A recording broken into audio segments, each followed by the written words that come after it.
right out of high school. He went to Germany and was in Germany when the wall came down. He volunteered to go to Iraq during the first Gulf War and serve there. I am shocked and amazed at the growth and the healing and the different person that I've become and that my children have become through losing John and through the trials that we faced. And I wouldn't trade those. I can't say you hesitate still to say that you would choose each of these trials, but I wouldn't choose what has happened as a result and the changes within each of us.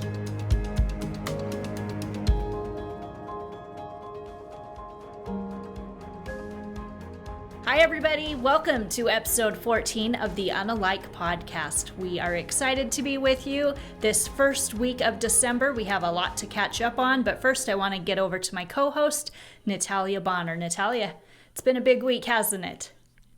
It really has. I feel like it's been a month or so since we recorded last, even though it's only been a week. So much has happened, I guess, here. Definitely a unique week for everybody because so many of us celebrated Thanksgiving in a really untraditional manner this year, right? What did you guys end up doing for your Thanksgiving? Well, we had talked last week about how my family was planning to go out to a restaurant. That's what we've done for many years. And last minute, Brad decided that that's not what he wanted to do. He wanted to cook. And he full on wanted to be the one cooking. So we actually, the two of us did it together and we cooked a full on a turkey and every single side you can think of, even our favorite slush, we made it all. So different than what either one of us had anticipated, but it was a lot of fun. I had no idea. Yeah, I don't think anybody would have ever expected that we could actually cook a turkey, so... How did you cook it? Did you smoke it or you do it in your oven? No, you know that we cook a lot on our Traeger and, we're always smoking things out there, but we actually cooked our turkey in the crock pot. So yeah, we're not normal, but it was so good. And I think turkey a lot of times is so dry that it's gross, but cooking it in the crock pot, it was actually really tender and it's super moist. And we've eaten it, the leftovers, every day since because it's been so good. So I was really proud of us. I had no idea. And I know that, the cat's out of the bag. People know now that you and I are sisters, and they probably assume that we talk all the time. And the truth is, we've talked every single day since Thanksgiving, and actually 4 or 5 times a day. But we have never discussed what we actually did for Thanksgiving. So I didn't know any of that. I totally thought you ended up at Cracker Barrel. Yeah, that as shocking as can be. We really did it on our own. What did you end up doing? I don't even, like we said, we've talked, but I have no idea what you even did or if you had Thanksgiving. Similar thing. We just did a small Thanksgiving for myself, Dustin, and my kids. Dustin's kids were with their mom this year, so it was just the 4 of us. But as you know, our dad works a 24-hour shift, and with him working, I knew that our mom would not do anything to celebrate. And with our other siblings spending the day with their in-laws, I just had this thought that our mom and dad are not going to celebrate Thanksgiving this year. And so I thought, we're going to make the whole dinner, but we're going to take it to them so that they at least can enjoy and participate in some Thanksgiving food. And so same thing, all of the kinds of side dishes that you just named off, and we made the yellow slush because... So everybody watching, we're going to have to post a picture, put the recipe up for everybody watching. Yellow slush is the traditional part of our Thanksgiving meal. Thanksgiving is not complete without a cup of slush up at the head of the table. Absolutely. And it's the sugariest, sweetest. You can only have a little bit of it, but it's so good. Oh yeah, 6 ounces and you're tapped out. That's all you need. But that's so funny. I know that you love slush, and I was thinking about you even as I made it. And we have to make it a couple days in advance because we have to freeze it. And so that's what I was thinking. Natalia's the queen of the banana slush. I feel like in years past, you've made it, but I had no idea you made it this year. Yeah, I make it every year. Even if we do go to a restaurant, we still make it every year. If we go to a restaurant, we'll come home late at night or in the evening and just have slush as our dessert. So it's something that I guess that's the one thing in my life that I have maintained, that tradition, is making slush every single year. And I also make it for Christmas. So twice a year, that's the one thing I make. We had a little bit of an emergency because we went to the grocery store a few days ahead of time. I was very proud of myself that I didn't wait till the night before. But even still, with going shopping 3 days early, I was looking for bananas, and the store that we were at has a phenomenal produce section, which means the bananas were all super ripe. And I was like, this isn't going to work. This isn't going to work. I need some ripe bananas because I'm making this tonight. It needs time to set up. It needs time to freeze.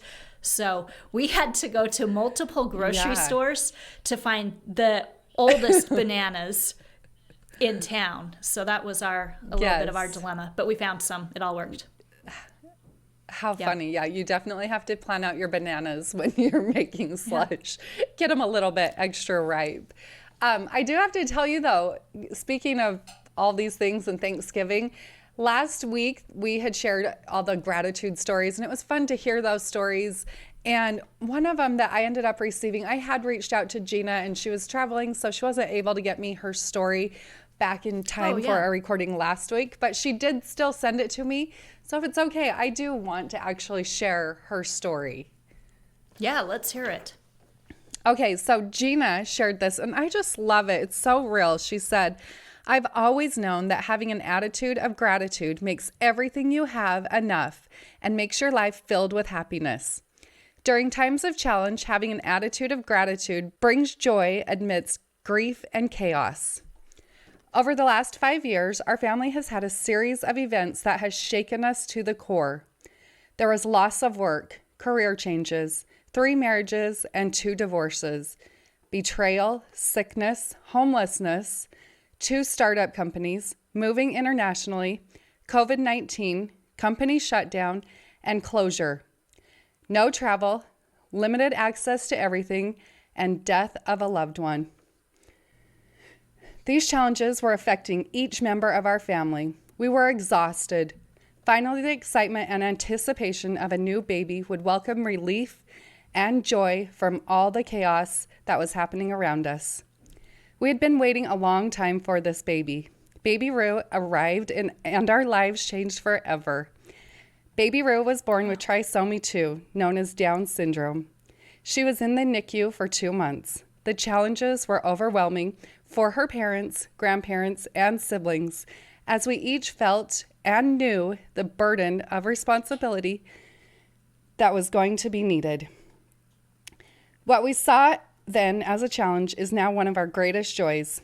Baby Rue will be 3 years old next week. I give thanks and gratitude for the gift of facing difficult challenges, knowing that with each challenge there is something joyful and lovely to experience. Baby Rue has healed our hearts. We celebrate everything big and small. We have no idea what Baby Rue can do. So every day, everything she does is a victory. She is embraced with love and surrounded by so many who are drawn near to her. No one can be around her without feeling her unconditional love and zest for life. She is creative, vivacious, energetic, and full of courage. It is my absolute joy to watch my children reach out and care for one another. This can only come from experiencing loss and pain. We care for others because we know it feels like we know what it feels like to be cared for and loved by others who have reached out to us when we have been in need of a helping hand. I am grateful to know that having an attitude of gratitude makes everything you have enough and fills your life with happiness. During times of challenge, having an attitude of gratitude brings joy amidst chaos and grief.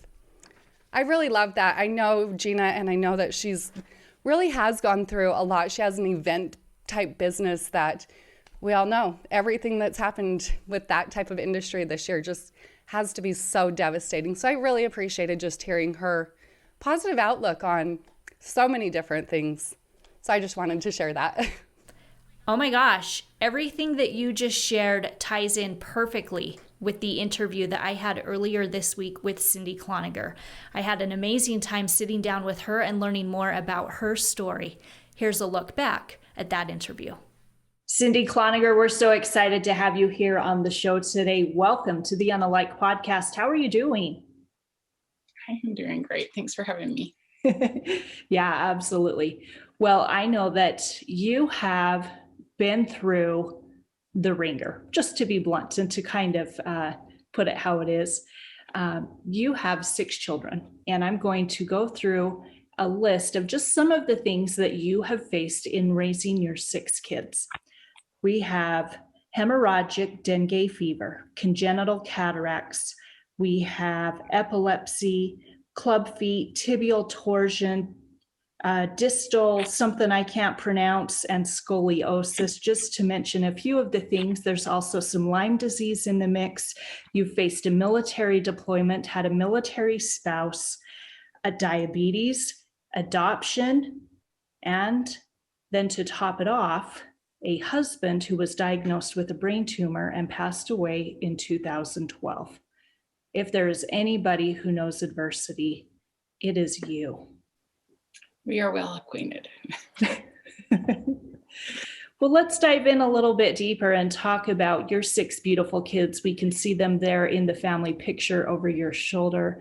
Austin is your oldest, and today I know that he is doing great. He's in his 20s. He himself has joined the military, and I think that as a mom, probably someone who you couldn't be more proud of. I am extremely proud. He's doing well. He's in the BYU ROTC and National Guard, so he's doing well. Yeah. So Austin is the one who did have that hemorrhagic dengay fever. Tell us a little bit about that. He did. So Austin served a mission for our church for 2 years in Piura, Peru. And while he was out there, he contracted a couple of illnesses and battled them. But right about his 1-year mark, he contracted hemorrhagic dengue fever for the 2nd time. And it's really rare. Only about 5% of cases worldwide are this hemorrhagic dengue fever.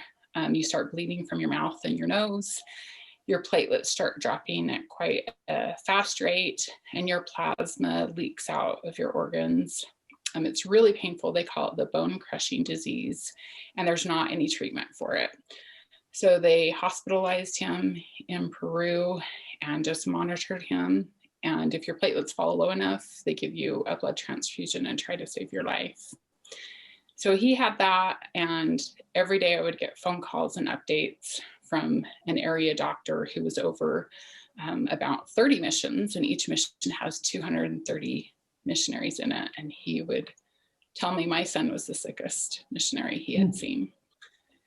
And as my son tells it, he said, I barely stopped dying. They released me from the hospital, and 4 days later, he ended up back in the hospital with a H. pylori bacteria infection that he ended up battling with for the rest of his mission there for about a year. So we talked many times, should we come home? What course of action should we take? And he, like all of my kids, I've learned so much about handling adversity from them. He said, Mom, I will be like a Spartan warrior. I will either be brought home dead on my shield or raising it above my head in victory. So He was committed to be out there and to face the hard things, really hard things that he was facing. But he, like all of my children, have taught me, you face it, and either it beats you or you beat it, and you can raise your shield high in victory. Yeah. You mentioned he was serving a mission during this time. And so typically for anyone who is serving a mission, they've moved away from home. They're out doing this volunteer work. So you're not with him. You're doing all of this mothering from a distance. Tell me what that was like to have to be stuck home, if you will, and to kind of watch this from afar. You know, I think like all of the adversity that I've faced, when I look at it and consciously think about it, it should be a lot harder than it is. But that's one of the great things about God is he doesn't leave us alone in our trials. And I felt this incredible buffer there that he was being watched over. And while it was out of my hands, it was in God's hands. And I also felt that my husband, who had passed away by that point, was there with him. And during that time, our family was facing a lot of other trials too. That was, my youngest daughter was at her sickest point during this same time period. But I kind of call it, almost feels like a protective bubble that while, I stop and I think, wow, I should really be freaking out. And these things are really hard and should be hitting me a lot harder than they are. But I felt just this encompassing love from our community and from God that kind of just was a buffer for us. Yeah. Your relationship with God has definitely strengthened over the past few years. It's been almost 9 years, I believe, since John passed away. That's probably a little hard to believe. It is. In some moments it feels like yesterday, and in some other times it feels like an eternity. I will say I am shocked and amazed at the growth and the healing and the different person that I've become and that my children have become through losing John, and through, you hesitate still to say that you would choose each of these trials, but I wouldn't choose what has happened as a result and the changes within each of us. Talk to us a little bit about John. What are some of your favorite memories of him? He's just amazing. He served in the military right out of high school. He went to Germany and was in Germany when the wall came down. He volunteered to go to Iraq during the first Gulf War and served there. Following that is when he and I met, and we met and went through medical school together. He did his residency in the military as a podiatrist, and we actually had just signed papers. He had graduated and was going through his officer basic course when 9/11 happened. Mm-hmm. And so the military we were going into became a very different place. And we were stationed in Fort Bragg, North Carolina, where through all of John's training, he received and treated our amazing men and women of the military. And his patriotism and love for our country and love for people just showed through in everything. He was a great father. He brought me a scripture shortly after we were married in Psalms that says, like arrows in the quiver of a mighty man, so our children, happy is the man that hath his quiver full of them. And John had just one sibling. So for him to have this desire to be a father and to father 6 children was incredible. And he lived for that.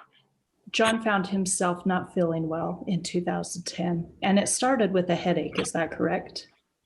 Yes, he just had a sudden onset of a severe headache. We immediately knew something was wrong and went to the emergency room, where they found a walnut-sized tumor in his brain. What do you think when you see that scan for the first time? It was those moments where you face such severe adversity. You feel this contrast of this immense knowledge of what it is, and this bubble and buffer there. Like we knew it was severe, but we had such hope and faith. I guess that's the biggest thing through all of my adversity. John and I talked about it often, is we were surprised of all the things you'll feel when you find out that you have cancer, or a terminal illness, so you lose your spouse. Of all the things that you think feel, we were surprised by gratitude. Like we found those moments to be so thankful. And for John, in his profession as a surgeon, we were so filled with gratitude that he hadn't had and continued not to have any symptoms that would prevent him from being able to work and take care of his patients. So he struggled with getting through cancer for almost a year and a half and continued to provide for your family, take care of 6 kids. How was that time? We were wrapped in the arms of our community, and they reached out to help us. And I was continually astounded at John's focus and his love, that he was so concerned about making sure his patients got the best treatment and care possible. He would say, they did brain surgery, and then we continued to do radiation and chemotherapy for almost a year. And he would sleep, and on the way down to work, he would have me drive him to work so he could preserve his energy and give everything he had in his office to his patients. He even refused to take the anti-nausea medication that often is very needed with chemotherapy treatment, because he didn't want to affect his ability to be able to provide the best care for his patients. So he worked and was amazing, and gave his all to his family and to his patients for almost a year. And then at almost that year point, he started getting symptoms of being really dizzy, and that came on quite suddenly and severely. So we went and got another brain scan, and at that point, we had found out that the cancer had returned all throughout his brain, and there wasn't any further treatment that they could do to help him. He passed away on February 20th, 2012. And at that point, your children were between the ages of 15 and 7. What do you say when you're the mom? What do you say to your kids who are grieving and wondering why this had to happen to us? When we found out John had cancer, I had a lot of faith. And I knew I could put that faith, wherever I put that faith, my kids would follow. And, there was some rare treatments that were, going out throughout the world, that some people were suggesting that we fly, to another country and try to do. But I knelt in prayer, and I just said, I have 6 little kids that will follow me wherever I put my faith, and I don't want to lead them astray. I don't want them to feel disheartened and to have their faith not met if I put my faith in the wrong place. And so we put our faith in our family, in our love. There's things you lose in death, but love doesn't know that distance. And the importance of John as a father and what he teaches. And we fully believe that he continues to do that beyond the grave, but he's still a part of our lives. And he still helps, and he still teaches, and he still loves, and we can feel that love. So mostly we put our faith at that, and I try to teach my kids that. And that's something that we can continue to build on, that can't be taken from them. Cindy, you're a great example, and we can see it in the kids that you have raised. We talked a little bit about Austin and where he's at today. Tell us about Kirsten and how she's doing. Kirsten's doing great. She is recently married, and she's expecting a little baby in January. So we are excited. Yeah, get to be grandma, add another title to your resume. After Kirsten is Amber, and sweet Amber was born with congenital cataracts, something that a lot of us probably didn't even realize was possible. I hear about cataracts, and I think that's something that my dad deals with, or my grandpa. So what happened when you guys received that diagnosis? That's also another rare disease that our family has. Only one in about 180 births a year have congenital cataracts. So sweet little Amber at 6 weeks old had surgery on her eye, and she wore contacts until she was about 2 years old, trying to restore and preserve some of the sight in her eyes, along with patching. But her sight continued to decline, and she has lost sight in the eye. So for her, she she just has sight in one eye. She has a great attitude about it. She makes jokes and just goes, it doesn't stop her. Very difficult. So the contact lenses, because she has no natural lens, they had to remove that during the surgery. So her prescription was plus 23. So most people usually are under 4. So plus 23 was about the size of a marble cut in half was her contact lens. So I would have to use my little pinky fingers and try to hold the baby down and get a contact lens in and out. And she would often rub her eyes and lose the contact. They're $800 a piece.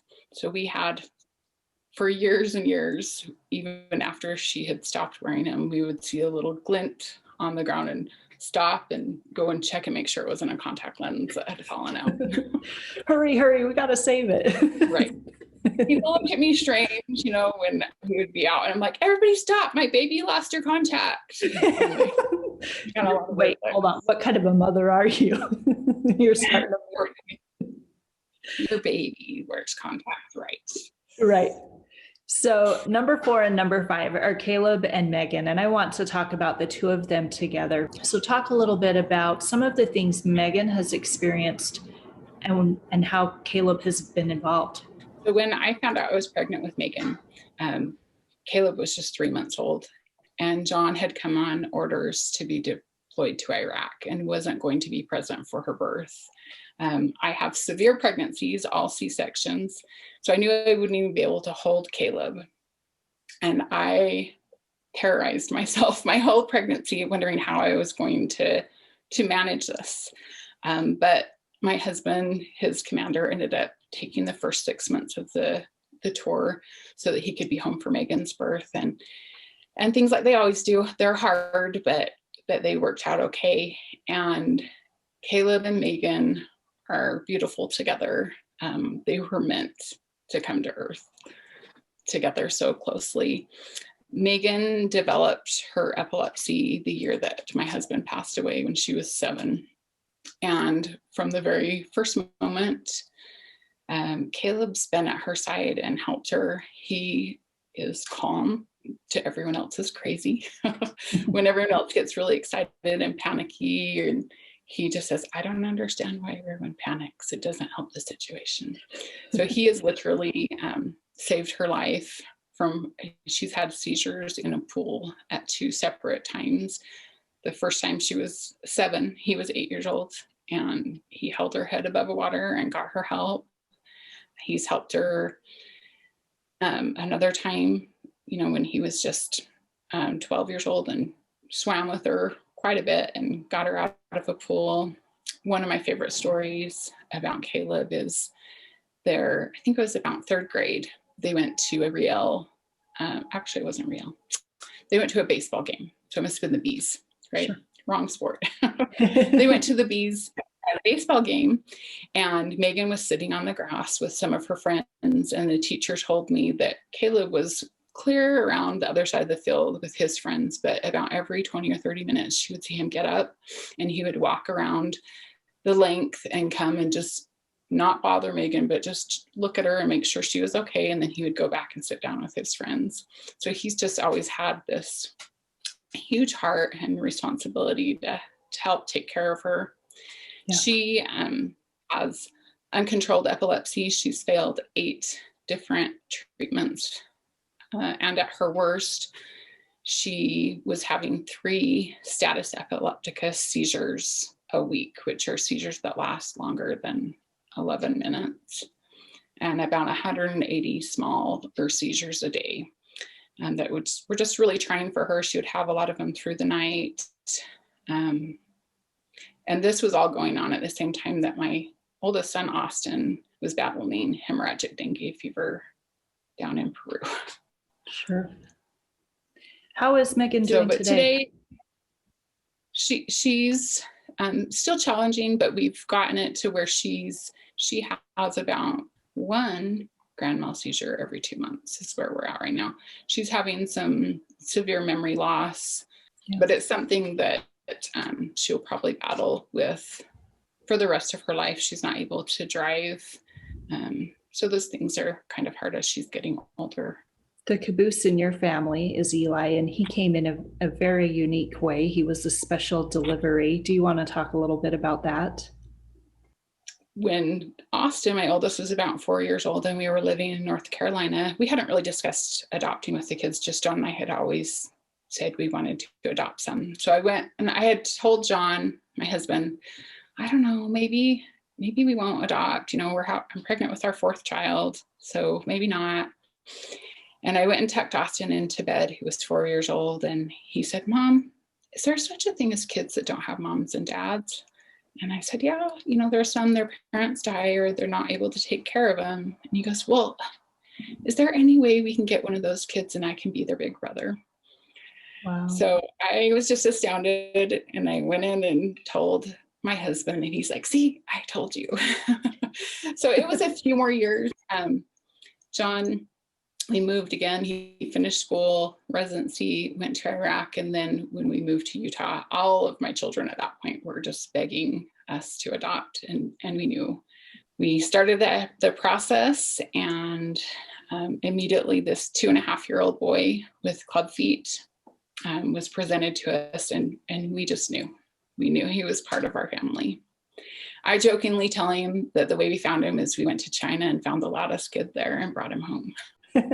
He had club feet and tibial torsion, which weren't in America. We immediately, those are our emergencies when a baby is born.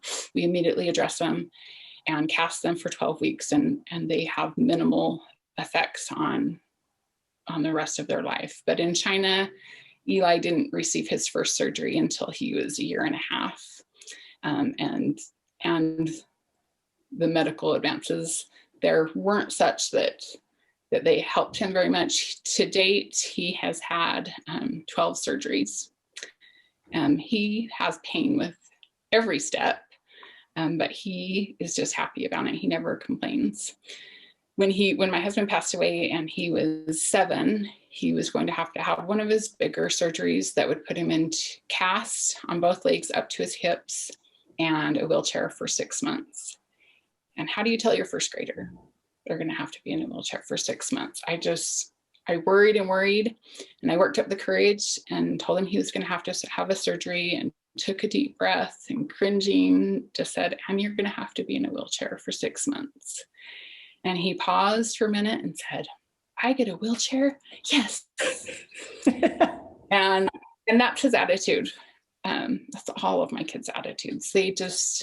They take the hand. I found a quote this last week by Marcus Aurelius that says, love the hand that fate deals you and play it as your own, for what could be more fitting. And repeatedly, all the things that are thrown at my kids, they do. They just take the hand, they find the best of it, and they play it as their own. Your story is one that is full of miracles, and I know that you have seen probably too many to count, but I was wondering if you'd be willing to maybe share a couple of those with us. Looking back, when I found out that my husband was terminal and there was nothing more they could do him, my first thought was, there's somehow been a mistake. Like, I needed to see evidence that God hadn't messed up and he wasn't destroying our lives. Selfishly, I probably would have liked him to be at home from the moment he got sick so we could soak up that time. But I think that would have hurt him more.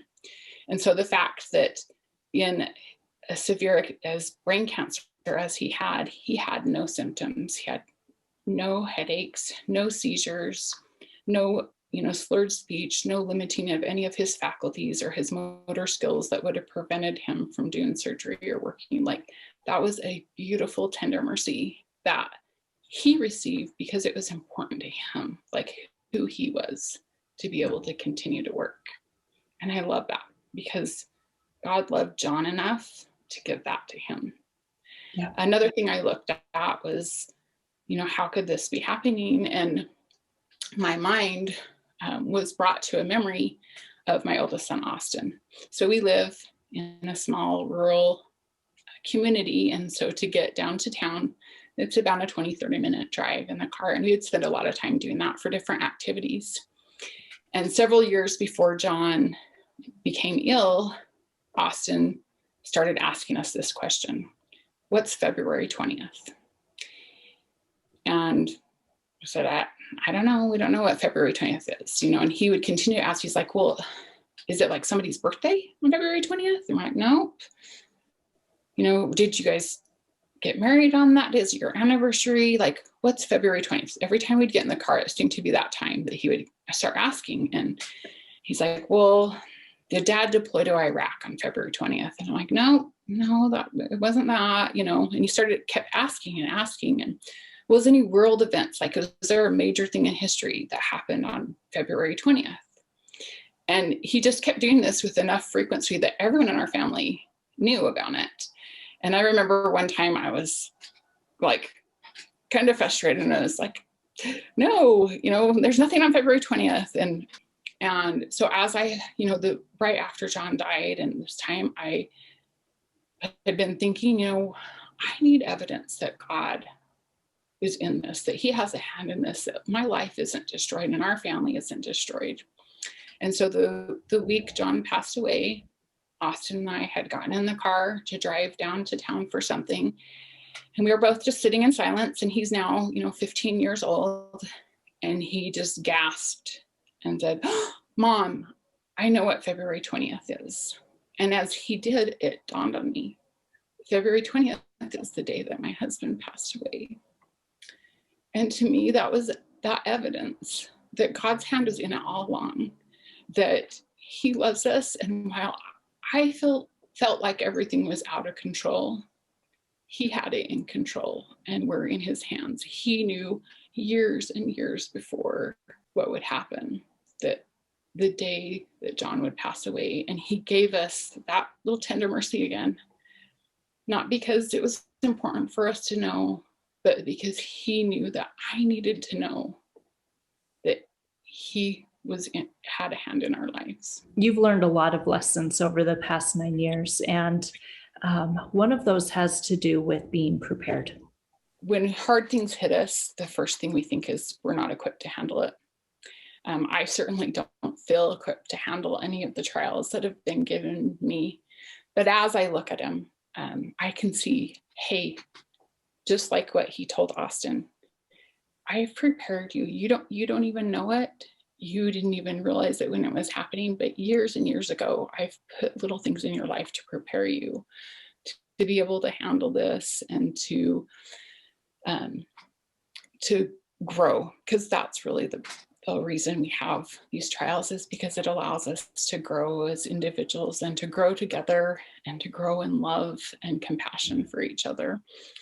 And when we lived in Texas, our dear friends and next door neighbor passed away in a helicopter accident in the military.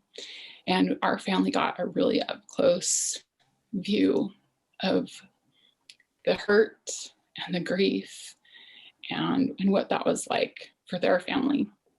And then just a few short years later, I found myself in that same situation. But I also found myself looking back and grasping onto those lessons and the example that I saw of my friend and how she processed grief and how she helped her children. So I can see that all of our experiences have been those little stepping stones that even though I feel ill-prepared, I am prepared to kind of handle them. Austin was born and diagnosed with something with his eyes. Yeah, so it's amblyopia.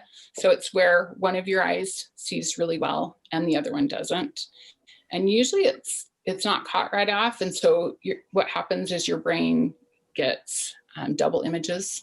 And so to stop it from getting double images, your brain just shuts off the eye that doesn't see as well and uses only the good eye.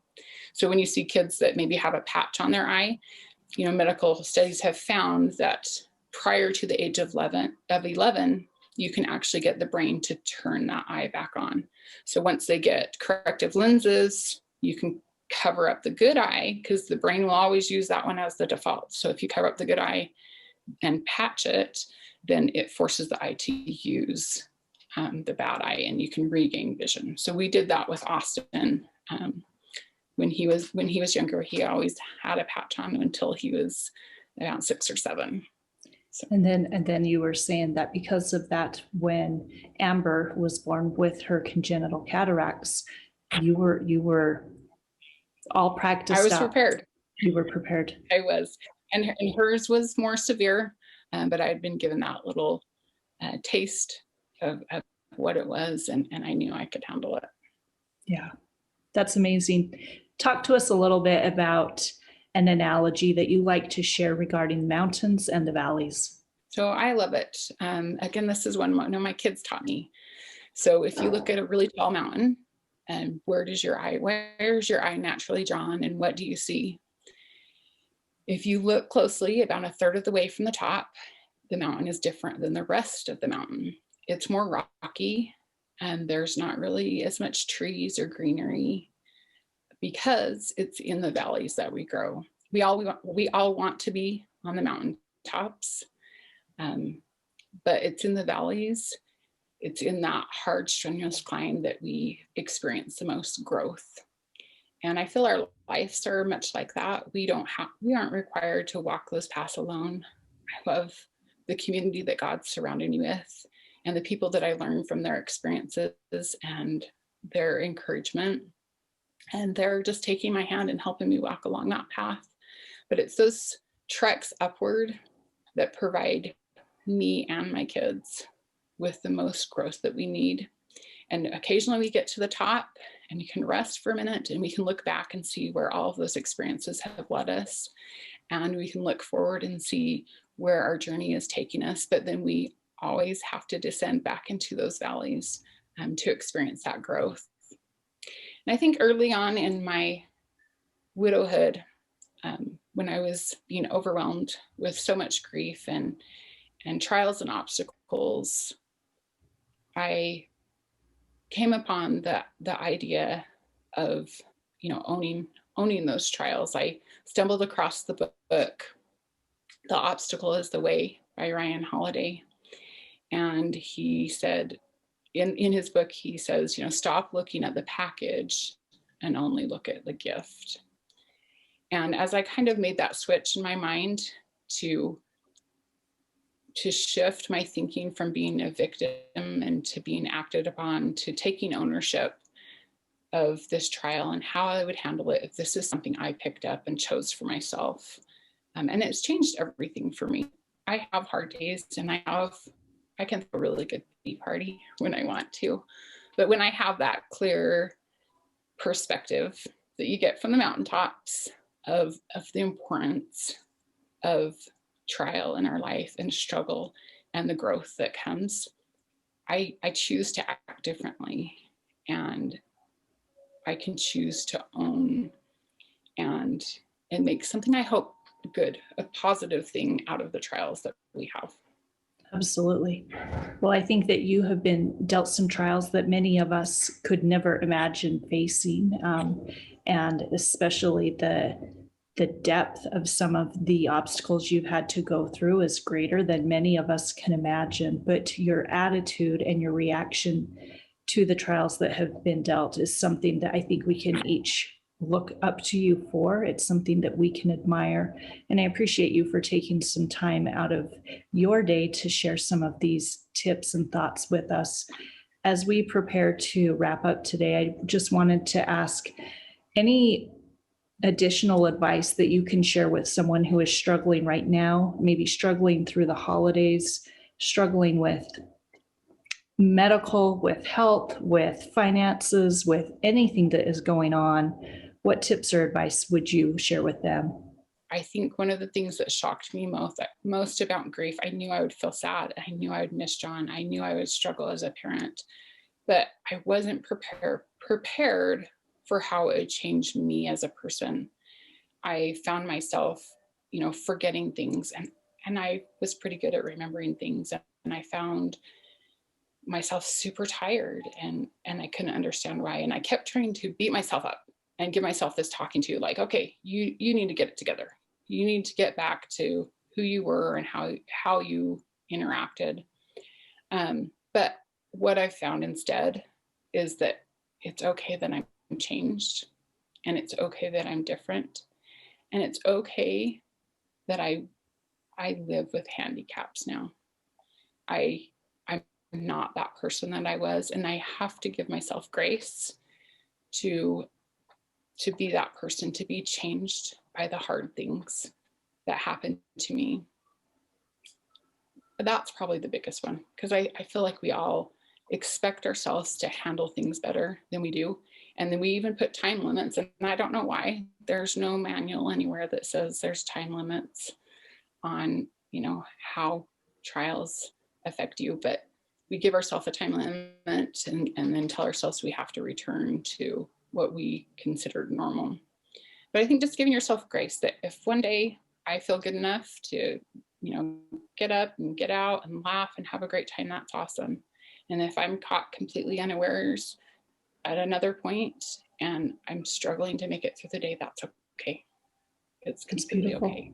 However I feel is okay. And then the other thing that I think is important is, along with that, because you have such ups and downs, I would get frustrated with myself because I was like, well, yesterday I was fine, and I could see the view from the mountaintop. And then all of a sudden I was down in the valley and I couldn't even see the sky, and I couldn't remember what the view looked like from the mountaintop. And so I would write down, I would keep little notebooks everywhere and write down my truths, that when I saw those, when I had that view from the mountaintop, when I was feeling good and could remember why the trials were important, I would write those down, so that when I was deep in the valley and I couldn't see anything but the dirt and rocks in front of me, I can look at those truths and remember those views from the mountaintops. And that helped me a lot, because it is a struggle. It's not a consistent climb. It's ups and downs. Cindy, you're a remarkable person. You've carried yourself with much grace over the past 9 years, and really, I believe for your entire lifetime. I don't think that you are who you are today just because you had kids or because your husband passed away. I think this is something that every little action that you've taken since you were a little girl has shaped you into the lady that you are today. And we appreciate you for being willing to come on and to share some of your stories. I know that you have touched and inspired all of our listeners and watchers today. So thank you. Oh my gosh, Krachel, her story was so inspiring. Thank you for interviewing her. How it totally ties back to Gina. That attitude of gratitude can just really change everything, the way you look at everything. And hearing people like that is inspiring to me. Okay, but speaking of the attitude of gratitude, I just have to say one thing here. Over the last couple of weeks, I know a lot of people that watch and check out this podcast are my quilting friends, and you probably noticed that our newsletters have definitely stepped it up just a little bit. So I just have to say one little thing that I am definitely grateful for, and that's for you, Krachel. Those of you that have received the emails, you can thank Krachel for those, because she is the reason why they're looking so much better. So I am grateful today for you coming in and taking over my newsletters for me. Well, you're welcome. It's been a lot of fun. An observation that I've had over the past week, and of course, talking about your newsletters, we've been talking about Black Friday sales over there for everyone who does subscribe to the Peace and Quilt newsletter. But speaking of Black Friday, Dustin and I ran into Best Buy the other day. We needed to pick up a couple of things for our computers, and I noticed a wall, taller than him, and he's tall. He's a tall guy. So, but a huge wall of, what's the craze right now? It's not instant air fryers. I was going to say Instant Pot. So a wall of air fryers. And I just had this moment standing there in line where I thought, so this was probably the Wednesday before Thanksgiving. And I had that moment where I thought, oh my gosh, Black Friday starts in, less than 48 hours. And I feel like so much of 2020 has encapsulated us and pulled us in to a world of unknown, and we wear masks and we stay away from loved ones and we don't go out in public, but then we kind of do sometimes, and it's a little bit weird. And for me, seeing that wall of air fryers just gave me a 10-second glimpse of normal and the reminder that life is going forward. Life is moving on. Christmas is coming, that we better hurry and do our shopping because the 25th will be here before we know it, and that we have lots of presents that still need to be wrapped. And so I think that that's my closing thought as we wrap things up today. I just want to issue that reminder that the end of 2020 is near.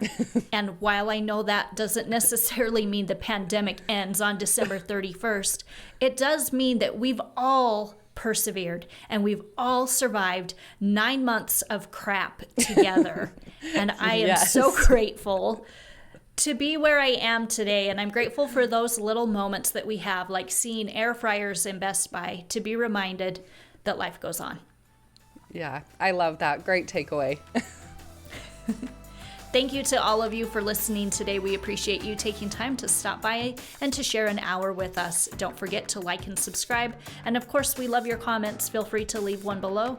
Until next time, have a great week. See you later.